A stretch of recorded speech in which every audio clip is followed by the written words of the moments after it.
biasa bagiku berjalan penuh liku, berkelana dengan debu, hingga riasanku ikut tersapu. Katanya dulu banyak belenggu yang membuatmu bisu dan otakmu. Katanya dulu pemimpin hanya satu, yang satunya hanya dijadikan babu. Beruntung, itu hanya kisah pilu masa lalu yang membuatku terpacu untuk menjadi sesuatu. Bukan untuk kaumku, tapi untuk duniaku. Dunianya mereka dan kita. Beliau memberikan pengertian pemahaman bahwa kita sebagai wanita itu harus mempunyai kemandirian, kemudian keelokan tutur kata, sapa, gitu ya, kemudian yang bisa berguna bagi kehidupan keluarga tersebut. Ibu. Sosok ibu, karena dari beliaulah ibu bisa mendapatkan semangat untuk bisa menempuh pendidikan ya. Itu ibu saya, gimana pun itu. Ditambah lagi penyemangat buat saya sekarang, yang buat ya diri saya sendiri sebagai Kartininya buat anak-anak saya. Kartini di kehidupanku adalah ibuku, karena meskipun beliau hanya seorang pedagang kecil dan beliau hanya berpendidikan sekolah dasar, beliau berusaha agar anak-anaknya bisa bersekolah hingga ke perguruan tinggi. Bisa mengapresiasikan diri bahwa dia mampu untuk melakukan yang biasanya dilakukan oleh para laki-laki. Pekerja keras dan mandiri, dan saya rasa hal itu patut diapresiasi. Yang ibu soroti adalah remaja masa kini ya, harus produktif ya, kemudian harus aktif ya, harus bisa berdaya diri, harus sehat, karena dari remaja perempuan yang sehat maka dia akan melahirkan generasi yang hebat ya. Jangan ragu untuk melangkah, jangan ragu untuk berkata saya bisa. Tetap jadi Kartini yang mau belajar, tetap jadi Kartini yang mau berusaha untuk pendidikan anak-anaknya.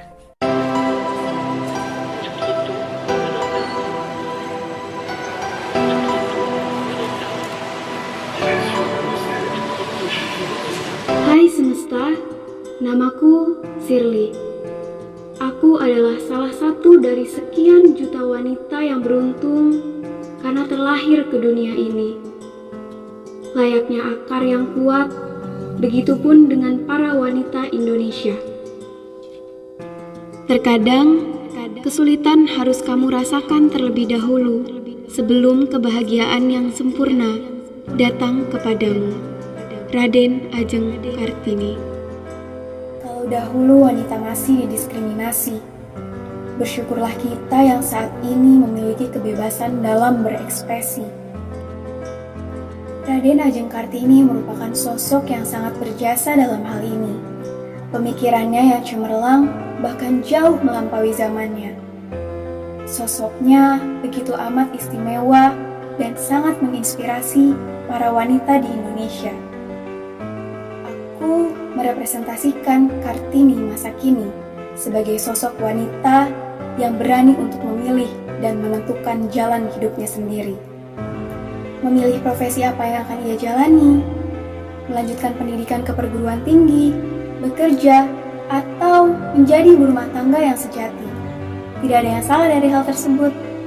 Pada dasarnya itu merupakan sebuah pilihan, dan setiap wanita juga memiliki kesempatan yang sama untuk dapat berkarya melalui perannya masing-masing. Sosok Kartini masa kini dapat kita lihat melalui pewujudan sikap wanita yang memiliki sikap kerja keras, mau belajar, dan mengeksplor hal-hal baru. Terus semangat dalam mewujudkan berbagai impian yang telah dicita-citakan.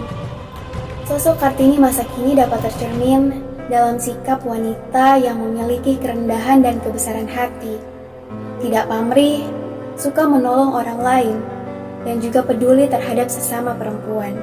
Dalam konteks pandemi seperti saat ini, para wanita Indonesia yang bergerak berada di garda terdepan dalam penanganan kasus COVID-19, memperjuangkan kualitas kesehatan masyarakat Indonesia, mulai dari para perawat, dokter, dan seluruh masyarakat perempuan di Indonesia, merupakan sosok-sosok Kartini masa kini.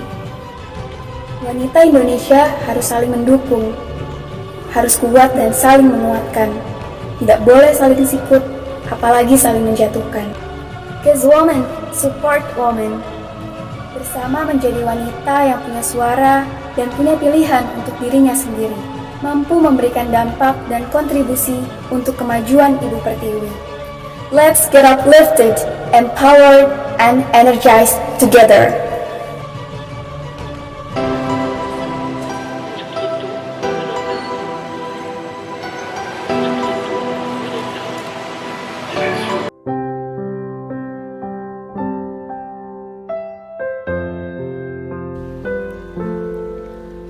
Angin masih saja berhembus.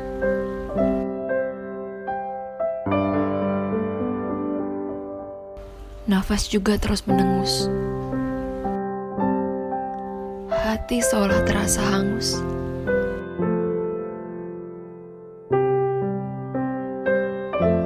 Memandang nyata yang hampir pupus.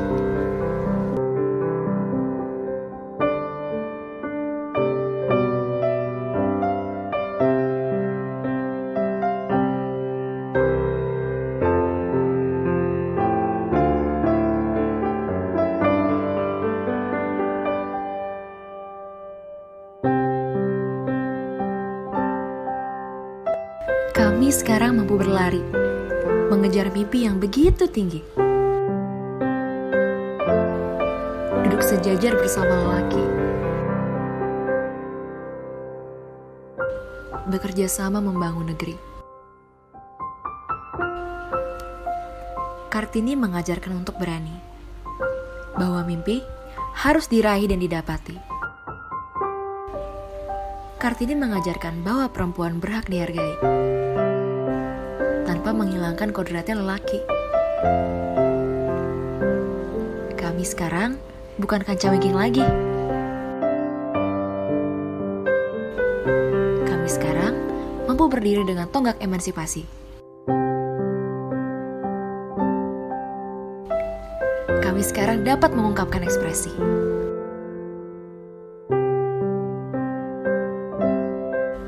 Tanpa mengingkari takdir kita sebagai pribadi yang lembut yang diciptakan Ilahi.